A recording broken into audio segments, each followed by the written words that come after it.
MD খায়ের আপনি লিখেছেন, আমি একা একা ফরজ সালাত পড়ার সময় তৃতীয় রাকাতে সূরা ফাতিহার পর অন্য সূরা পড়ে ফেলেছি, এতে কি নামাজের ক্ষতি হবে? আপনার নামাজ হয়ে যাবে ইনশাআল্লাহ বিইذনিল্লাহ। রেজাউর রহমান আপনি লিখেছেন, আল্লাহর জন্য কাউকে ভালোবাসি এটা বলা যায়, কিন্তু আল্লাহর জন্য তোকে ঘৃণা করি এটা বলা যাবে কি?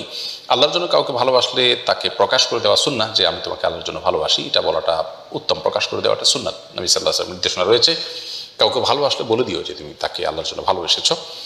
আর এর জবাবে তিনিও বলে দিবেন, আহাব্বাকাল্লাহুল্লাযী আহবাবতানি ফিহ, ওই আল্লাহর জন্য, যে আল্লাহর জন্য তুমি আমাকে ভালোবেসেছো সে আল্লাহও তোমাকে ভালোবাসো। কিন্তু কাউকে আপনি আল্লাহর জন্য ঘৃণা করেন, এই কথাটা কাউকে আপনি প্রকাশ্যে বলতে যাবেন না, কারণ এটি বলার জন্য নবী সাল্লাল্লাহু আলাইহি ওয়াসাল্লাম আমাদেরকে নির্দেশ করেননি, এবং এর মাধ্যমে তিনি আরও বেশি খারাপের পথে চলে যেতে পারেন, তিনি ক্ষিপ্ত হয়ে। এজন্য এখানে যেহেতু তার ক্ষিপ্ত হওয়ার ব্যাপারটি থাকতে পারে এবং তার মাধ্যমে তিনি আরও বেশি বিপদগামী হতে পারেন, সেজন্য তাকে বিপদগামীদের পথে ঠেলে দেওয়ার কোনো কারণে আপনি অন্তরে তাকে আল্লাহর জন্য অপছন্দ করবেন। আর যদি কোনোভাবে তাকে বুঝতে দিলে তিনি বরং সংশোধিত হতে পারেন মনে হয়, তাহলে সেক্ষেত্রে তাকে বুঝতে দিতে পারেন। এরপরে আরাফাত নিশান আপনি লিখেছেন, আমি ছোটবেলা না বুঝে হাতে ট্যাটু করেছিলাম, এখন জেনেছি এটি নাজায়েজ, অনেক চেষ্টা করে কোনোভাবে ট্যাটু রিমুভ করতে পারছি না, অবস্থা আমার জন্য করণীয় কি? আল্লাহ তাআলা আপনাকে মাফ করুন। এটি আমাদের সমাজে ব্যাপকভাবে বিস্তার লাভ করছে। অনেক কোম্পানি যারা ট্যাটুর ব্যবসা করে থাকেন তারা এটাকে অজুর জন্য ক্ষতিকর নয়, গোসলের জন্য ক্ষতিকর নয় বলে নিজেরা ফতোয়া দিচ্ছে নিজের ব্যবসার সুবিধার জন্য। ট্যাটু যদি আমাদের ত্বকের উপরে আলাদা আবরণ তৈরি করে এবং সেটা যদি কোনোভাবে রিমুভ করা না যায়, তাহলে সেক্ষেত্রে সেটা সন্দেহাতীতভাবে গোসল এবং অজুর হবে না এর ফলে।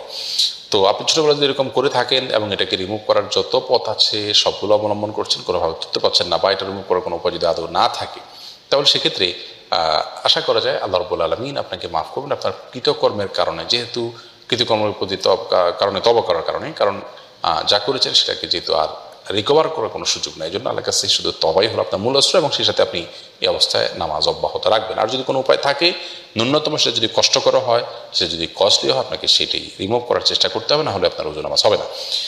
এরপরে আমার বাবা একজন হাজি এবং আমরা ইসলামের বিধান মেনে জীবনযাপনের চেষ্টা করি আলহামদুলিল্লাহ। সম্প্রতি একটি বাড়ি নির্মাণের জন্য আমার বাবা ইসলামী ব্যাংক থেকে গৃহ নির্মাণের ঋণের জন্য আবেদন করতে চান, সেক্ষেত্রে এ ধরনের ঋণ গ্রহণ ইসলামী দৃষ্টিতে না জায়েজ কিনা?